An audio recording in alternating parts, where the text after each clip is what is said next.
Hello. Can I have your name, please? Kevin Murphy, Kevin Murphy. And you are? State Representative for the 113th District, encompassing Scranton, Troop, South Abington Township, Clark's Green, Taylor, and Music. Excellent. Glad to have you here with us today, sir. You do realize today that we are supporting the fact that the Scranton State School for the Deaf is in danger of being closed this year.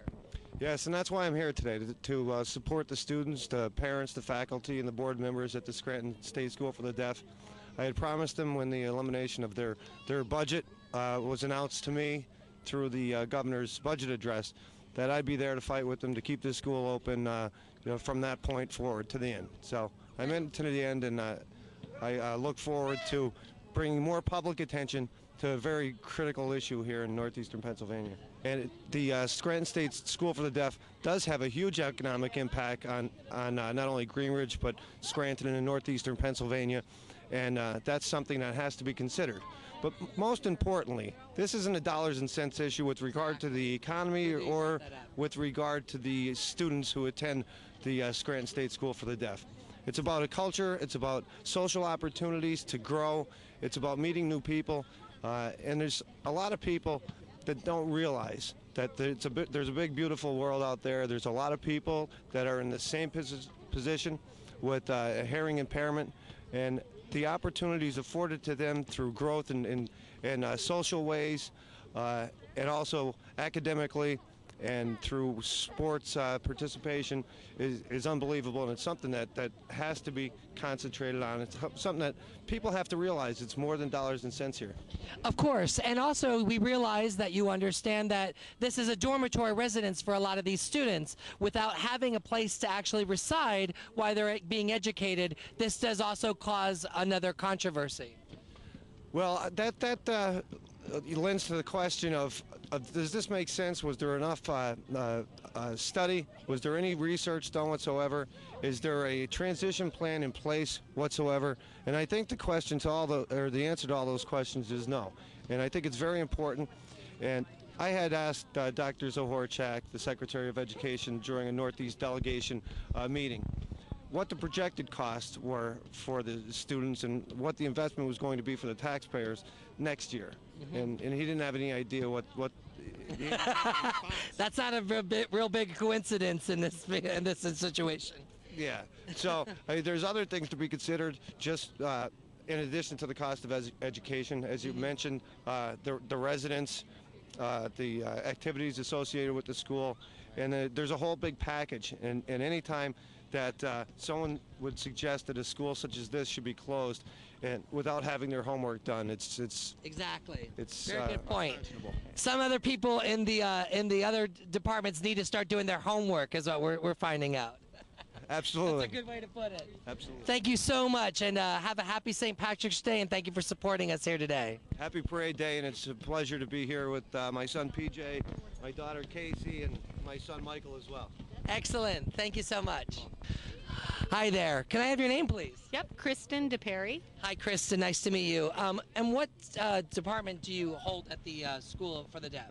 I am the English Literacy Coordinator at the school. And could you explain to us what your job entitles at the school? Yep, I do all of the intake assessments on kids that come in. So do baseline reading and writing evaluations when they come in, and then I annually test them to make sure they're making adequate progress each year. And then I also do small group, regular group, classroom stuff with kids, also work with the teachers on support stuff.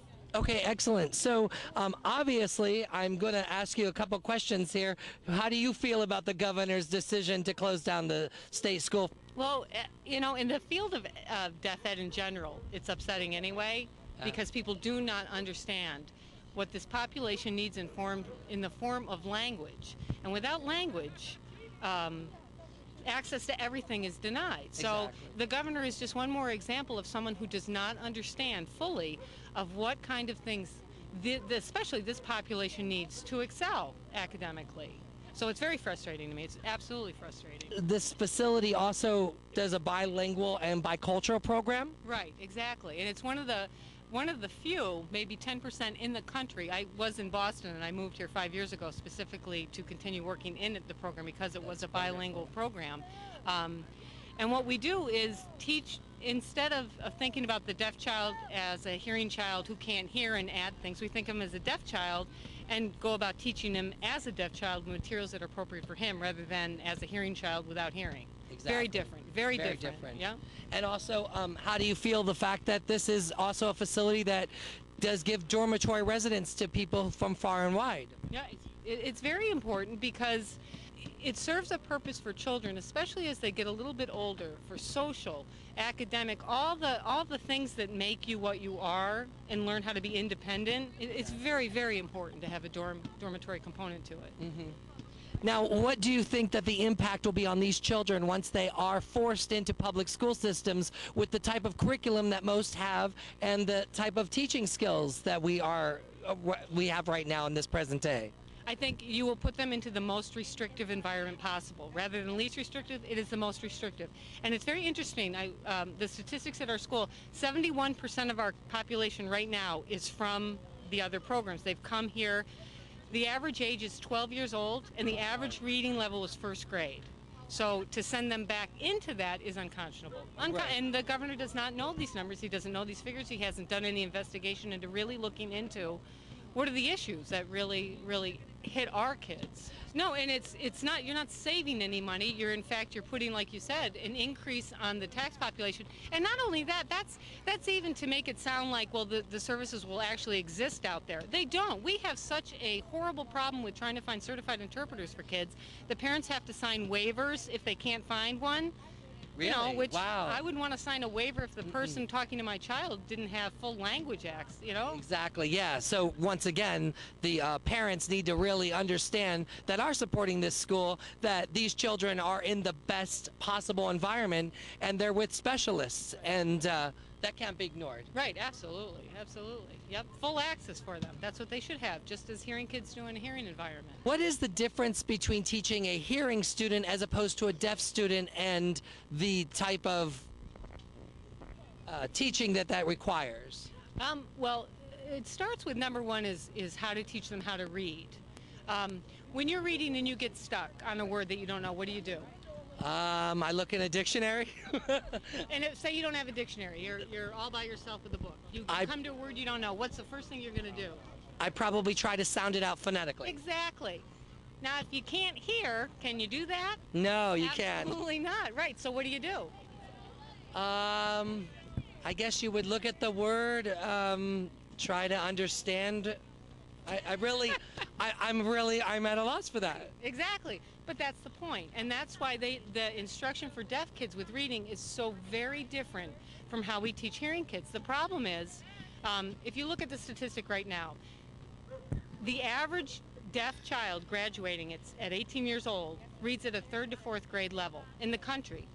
This is because we continue to try to teach them to read as if they were hearing children, but adding signs. It doesn't work that way. It has to work. You have to, if they can't use the phonemic stuff, you have to give them other ways when they come to a word what to do. And there's lots of ways that we teach them. We teach them in a very different way how to go about the reading process. And we've had fantastic success with our kids. And we have the data that shows you, because that's part of my testing, is the year-to-year testing. But you have to know what you're doing. Otherwise, you know. It's amazing. Yeah. But it is, and that's why it's critical that teachers know what they're doing and how to come at it from their viewpoint. Mm-hmm. Very different from how hearing kids learn how to read. Very different. What is like the standard grade point average that the children in this school have, would you say? Well, we had the data that we had from a Title I grant that we got for 5 years, where we changed everything around, totally did literacy in a more deaf-friendly way, a deaf-appropriate way.